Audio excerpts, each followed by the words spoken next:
Hello and welcome to this training. If you're watching this video, it means you are probably new to remote closing, or at least new to this program and the trainings in here as a whole. Now, I'm making this video because I just want you to get a good overview of the path to remote closing, the path of being in a completely different industry, having a completely different job, having no experience at all, to then turning this into a full-time career for yourself. We're going to walk through what that's going to look like. And honestly, when it comes to the amount of time it's going to take you to get into this industry, it's solely dependent on the time you can invest into building the skill set and then finding opportunities. So, quick little overview of the path here. We're going to talk about the practice you'll need, the types of transition plans that I've seen from coaching hundreds of people, sourcing opportunities. We'll talk a little bit about that and what that's going to look like in terms of time you're going to have to allot and everything like that. And then ramping up.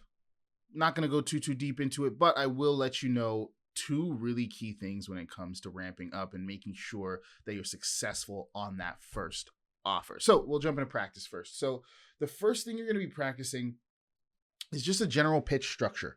You've got to get a general pitch structure that you can use that's going to, be useful, whether it's triage calls that you're doing if you're moving into a setter position at first, or closing calls if that's what you're moving straight into. So get that general pitch structure down. You're going to need a lot of reps. You're going to need to practice this a lot, because the next thing you want to get down is having that natural flow with this, right? The biggest thing is not to follow this one size fits all word for word script. There's no script that's going to allow you to have elite sales conversations. Elite sales conversations come from your ability to have a natural conversation, dig deep into the problem of that person, figure out what they're facing, figure out what they've done to solve it, figure out what their goals are, and offer them the best next steps. And the best way to do that is to be conversational, is to have the flow natural, is to be there, be present, be a good listener, not sit there with an if then that script that's going to tell you, oh, if they say this, if they say this, transition to here. It's not going to work. You're going to be too convoluted. You're going to be thinking about the script, then trying to stay present in the conversation. You're going to be double-minded when you just need to sit there. You need to focus. You need to be present. So once you get the general pitch structure down, focus on being you, focus on using your voice and just being natural with it. Then you want to fine tune with call reviews. I cannot stress enough how important call reviews are, how valuable they are. I've seen people go from closing 0 out of 10 calls to closing 5 out of 10 calls and 50% close rates just from having 1 to 2 call reviews. Call reviews will make you good, because the person that is reviewing your call, if they're good enough, they'll be able to identify the problem areas in your call. And as long as you're good at implementing the things they give you and the feedback they give you, you should be able to crush those next calls going right out. Call reviews, I've seen 180s happen when they're done, because they are super valuable for a closer, especially once you're on a live offer call. We'll talk more about that when we talk about the ramp up. So pitch structure, natural flow, fine tune with call reviews. The call reviews are really just to make sure you're asking the right questions, make sure you're identifying in your practice mock calls that you're identifying the right problem, that you're taking the conversation flow in the right direction, and that you're using the right tonality as well. We just want to make sure that your communication skills are on point and they are sounding good enough to go on a live offer and start making some money for yourself as a setter or closer. Next is creating a 1-minute video. So now we're getting more into the sourcing territory. Once you're sounding decent on calls, you feel like you're ready to get on an offer, you feel like you're ready to make that transition, a 1-minute video and practice interview questions are going to be super important. A lot of people get this wrong. They, practice the sales part of things. They get really good at building the skill set, but then they don't build the skill of sourcing opportunities. It's like you're a business owner. It's like you're an entrepreneur. If you're really good at delivering your service, but you're not good at selling your service, no one's going to buy. At the end of the day, your first test is selling yourself. If you can't sell yourself, how are you going to sell something for someone else? So you have to create a really solid 1-minute video. If you want to know how to do that and more information around like what that is and why it's important, watch my self-sourcing strategies video further down in this course. It gives you a really good overview for a framework of building that out. But again, your 1-minute video is super important, and I'll give you a quick little tip on it. It's important because they want to see your communication skills.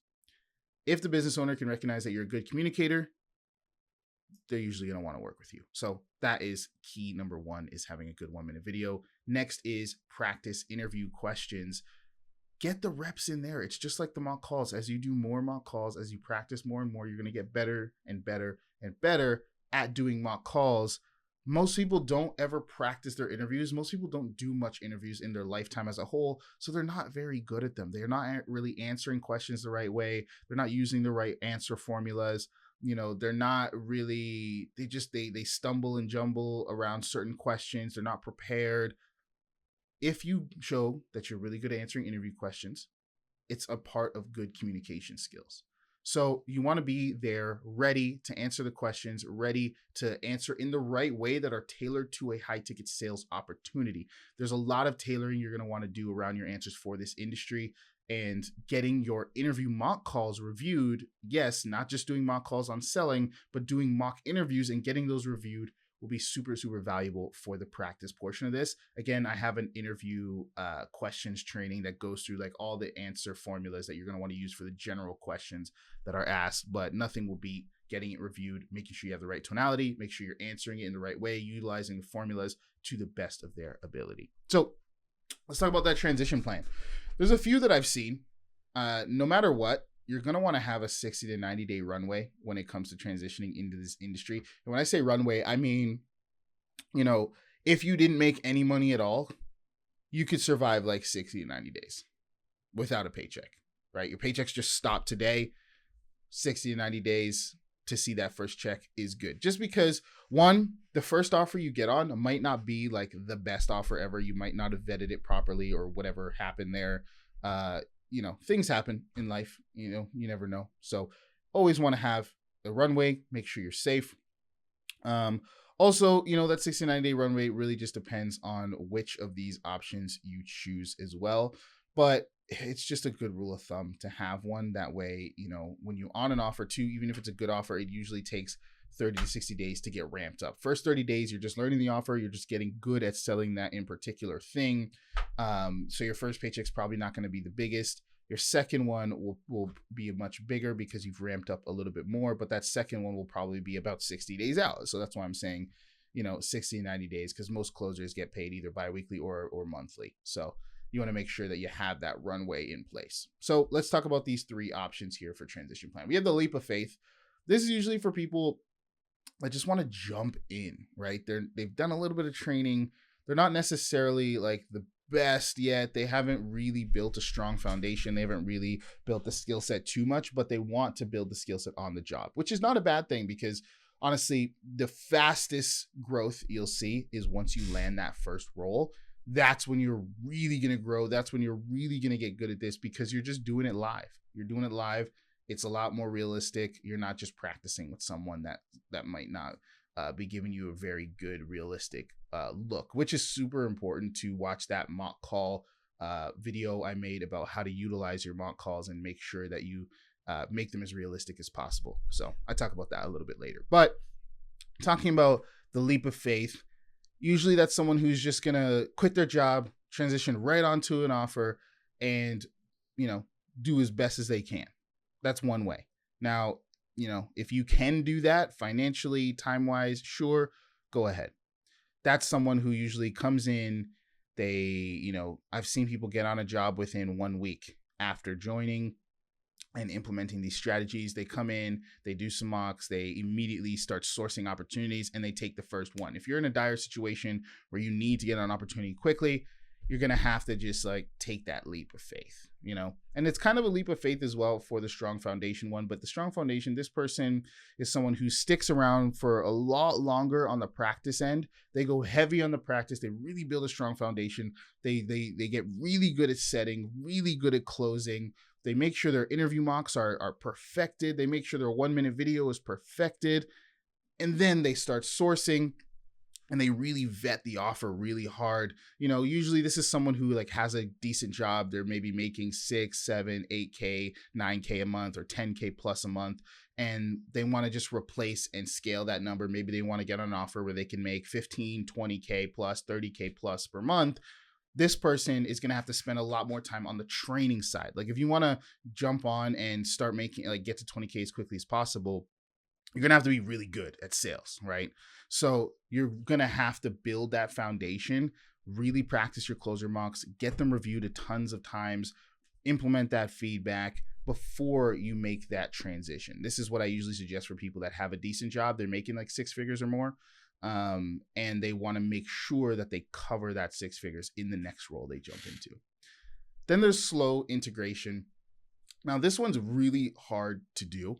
And I'll give you a few reasons for it. Slow integration is really like someone who's working either full-time or part-time, and then they take on a setter or closer role part-time on top of the work they're doing. And they slowly ramp up on that offer until, they see that they're doing good, and then they leave their job, and then they, maybe ramp up a lot on that offer. Now, a couple things with this. One, if you want something part-time, you're going to have to most likely do a closer role, because setting is all about volume and inputs. As a setter, you're really pounding the pavement. You're booking as many calls as you can for your closer and for the business owner, so that you can make as much money as you can. And most business owners just won't want a part-time setter. That's just, especially if it's a good offer. And also for the closer, you'd have to partner up with a business that only has the call volume for a part-time closer. For example, if you can do like 3 hours a day part-time, one, it's going to be difficult because if you're already working 8 hours plus, adding another 3 on top of that, is a lot of work. So it might be a little bit tough. You're going to have to, overwork for a while until you can kind of get that work-life balance and make that full transition. But you're going to have to get a closer role that only has enough calls to facilitate part-time, right? You're not going to find a really good, solid offer. Guys on the team are crushing it. Guys and gals on the team are making 10, 15, 20K a month. That's going to take on someone part-time, because if it's a good offer, they have solid lead flow, they have a lot of calls coming in, they've got tons of people that want offers like that. Tons of people would love to work with them. They're probably interviewing lots of people, and they're not going to pick the person who just wants to give them a couple hours a day when they have lots of people lining up to work full-time that can go out and crush 10, 20, 30K a month in commissions. There's just no reason for that. So if you really want to do the slow integration, again, it's difficult, but what you're going to have to do is it's going to be one of two things. It's either you find an offer that just doesn't have the volume to support a full-time closer. Like they can only book 2 to 3 calls per day, and they just can't book more, or they're just, the systems aren't in place yet to book more.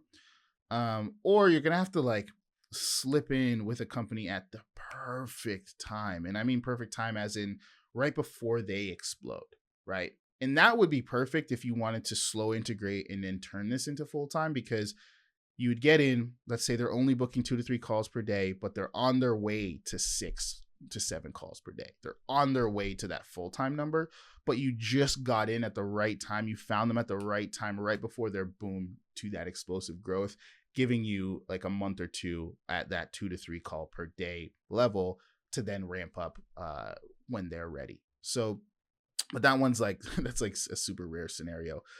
Would be like, you'll find a lot of companies say like that, but it's rare that it's like the perfect timing. So the slow integration one is honestly the hardest one to make work, unless you slow integrate but then transition to a better offer afterwards. That's another way.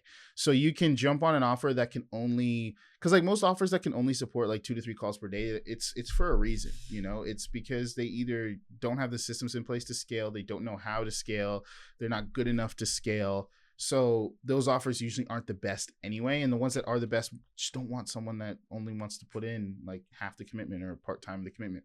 So the other way that would probably be your best bet, honestly, your best bet with this actually would be jumping on an offer part-time, not that good of an offer. It's kind of, it's okay.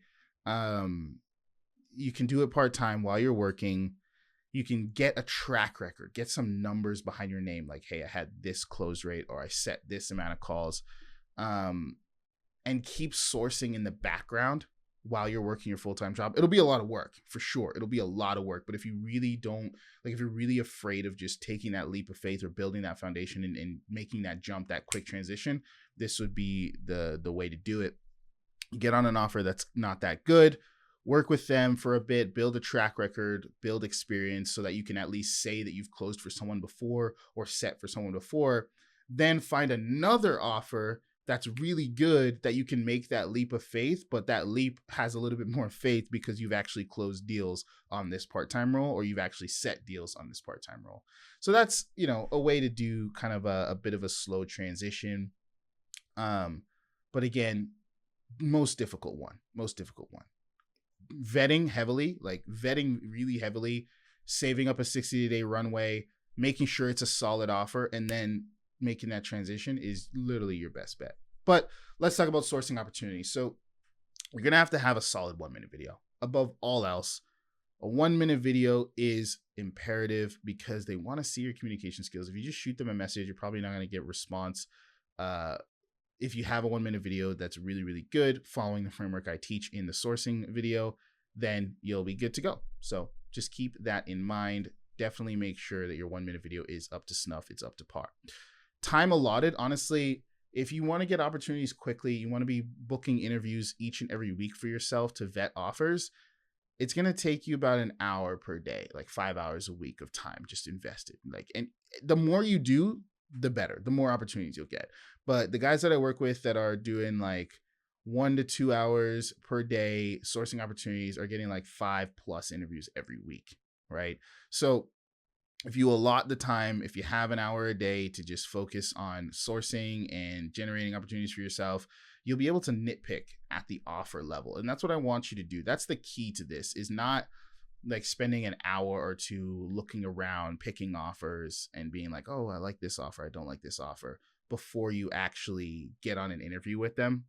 Don't nitpick companies so much, nitpick at the actual offer level. When I say offer level, I mean you get the interview, maybe you do the second or third round interview, they offer you the job, then you decide if you want to work with that company.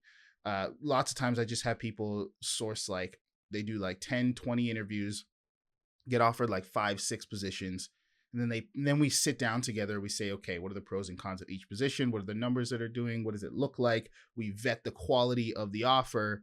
And then we pick one of the positions. That's the best bet, because you don't really know how an offer is or how it will go until you've gone to that interview and talked to that person. You can't really tell just surface level looking at their website or looking at social media. You can't tell if it's a good offer.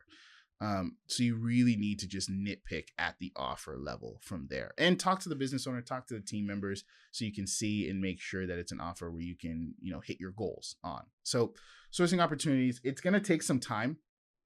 But the more time you can invest up front, the more opportunities you'll get, the faster you'll transition. So that is a little bit about that. And lastly, let's talk about the ramp up. Like I said before, give a good offer 60 days. It can take time to ramp up on an offer. You're going to need live offer call reviews. I cannot stress this enough. This is literally what makes the difference from people succeeding or failing on an offer, is getting their live calls reviewed. I've had so many calls where people jump on, they struggle, they go ghost, they don't say anything, and they just sit in their struggle, and then they end up leaving or quitting the offer. And then I review one of their calls way afterwards, and I'm like, well, you had there's so many things you could have fixed here that would have made you crush this offer. And then the people that are so communicative and are like, yeah, I took my first call. What do you think? I'm on my 5th call. What do you think? Here's my 10th call. What do you think? Here's my 15th call. What do you think?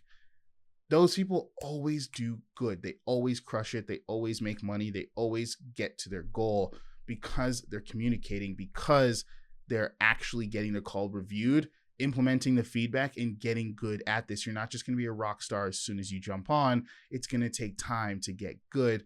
And if you want that time to be shorter, you have to get your calls reviewed as you ramp up. It's going to make the difference. It's going to make total difference depending on whether you do succeed on that offer or you don't. So I want to just talk about this quick overview of the path to getting into remote closing. Like I said, you're going to need to practice a lot. Find a buddy, pair up, practice with them like crazy, do your mock calls, make your transition plan, set to it. You don't have to transition today. You don't have to transition tomorrow. You don't have to transition in a week or a month. If you need to save up, if you need to spend time in your job saving up, if you need to drive Uber for a bit to save up the cash flow so that you can have that 60 to 90 day runway, that'll be super, super helpful just for your calm and your nerves when it comes to transitioning and jumping on a new offer.